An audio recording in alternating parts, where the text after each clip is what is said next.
everyone, and this is Being Practical, and we are back with another video. Now today, this video is going to take a slight different turn because upon listening to a certain YouTuber in the Level Up community, I'm just a little fed up with a lot of the information that's been spewed out directly to Black women because we are an easy cash grab.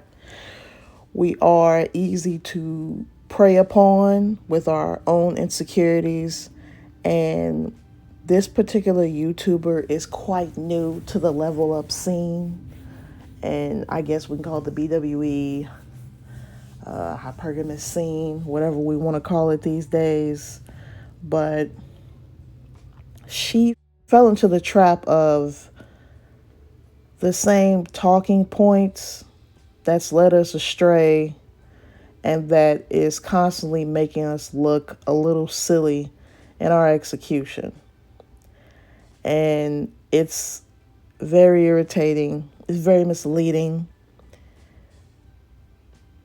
And there are a few points that I want to really talk about because I have been consuming this Level Up content for the past year and a half to maybe 2 years. And upon consuming it, I have learned from the all-out lies that have been spewed and the mistakes I've seen other women make, quite honestly, and that I've learned not to really take a turn to make. But it's just hearing her and listening to her say these things were very annoying.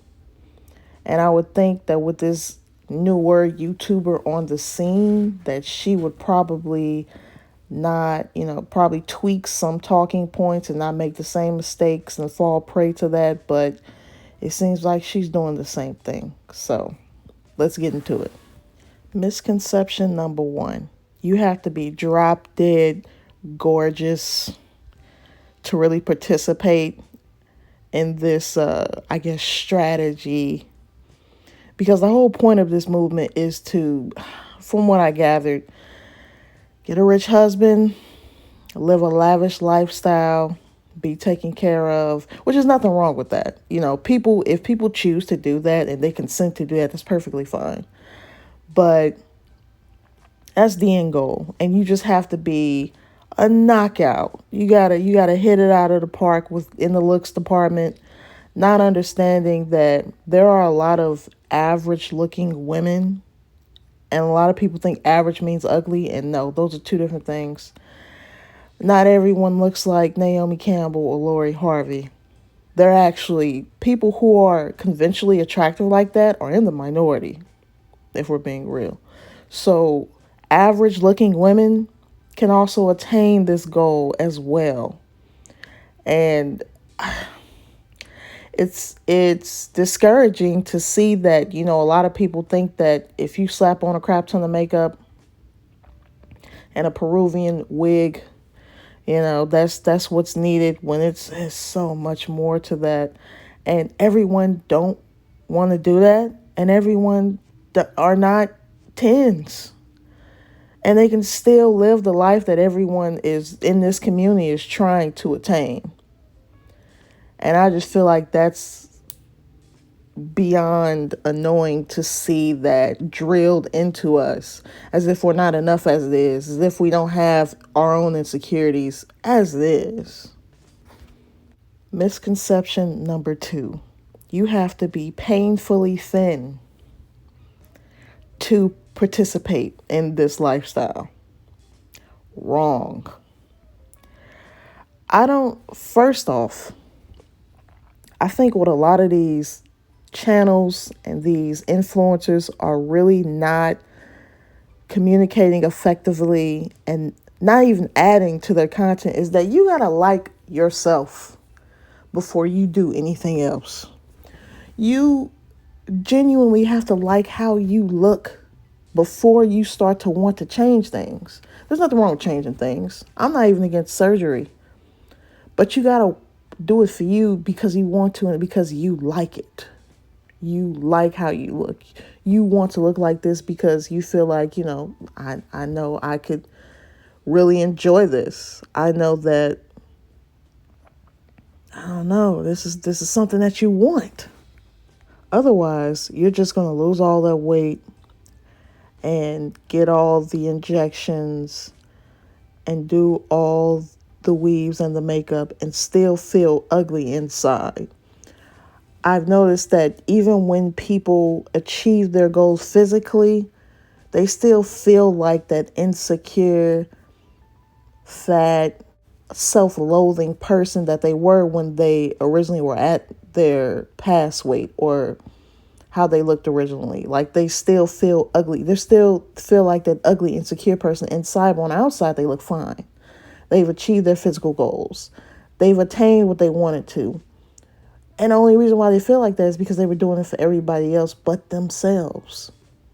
So now you're constantly going to fill a hole. You're constantly going to try to fill it with other people's praise, pretty much, of what they think of you. And you're going to constantly want that to fill you when you could have just liked how you were and took it slow. Now you're stuck, spiraling. So just take it one day at a time and figure out your triggers. Figure out why it triggers you. Figure out how to fix it. Do you need therapy? Do you need to journal? Do you need affirmations? Do you need yoga? Do you need all of the above? You need to figure out how to kind of squash your own insecurities before you let someone else do it. And that's completely missed throughout all of these level up curriculums, all of these, you gotta look the part. Looking the part is honestly being confident. Confidence is very attractive. You'd be surprised. Very attractive, no matter what size. Plus size, scrawny, mid-size. It's very attractive. It's a conversation starter. Trust me. You don't feel confident in the looks department, play up something else. How's your style? Find clothes that fit you properly. Maybe get clothes that are a couple sizes too big and get them altered. What are your quirks? What are you good at? What do you enjoy? Find a hobby, for crying out loud. Please find a hobby or multiple. Do you like reading? Me personally, I enjoy sci-fi, fantasy romance, any kind of really fun fiction. I enjoy anime. I enjoy cooking. Like, just play up. What else do you have to play up if you don't feel confident in your physical looks? What can you compensate for that? These are things that you need to know before entering anyone else's space, before dating. You have to figure these things out. I mean, and sometimes you figure them out along the way. I did. And then you'll just have to take a step back and refocus. But you got to start somewhere quickly, as of yesterday, because we are going down bad. And I'm talking about us Black women falling for the frauds, the scammers. I've seen a couple things on the spectrum of this community. We have the women who are actually in the lifestyle and are leaving things out. They're giving you step 1 and step 5 without giving you 2, 3, and 4. And then on the other side of the spectrum, we have women who are complete and total frauds. They don't live the life at all. They're just here to take your money and talk down on you.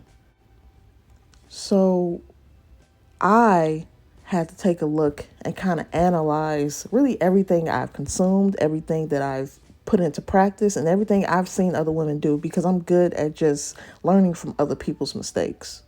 I'm not much of a risk taker, honestly.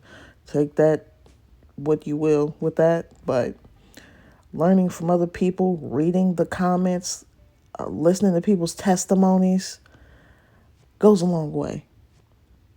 And that is kind of my that's kind of my rant and my analysis of the whole thing.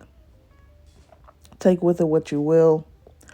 I mean, maybe poke some holes in my argument. I don't know. But these I tried to fill the holes that have been missing throughout this entire mess. Because that's what this is. It went from something that I guess started out positive and took a nosedive. As always, as I've always stated, taking care of yourself, which involves your natural hair, obviously, because that's also missing and a different story for a different time. But be kind to yourself. Get to know yourself. I appreciate you all listening to my rant. Thanks for stopping by, and I'll catch you in the next video.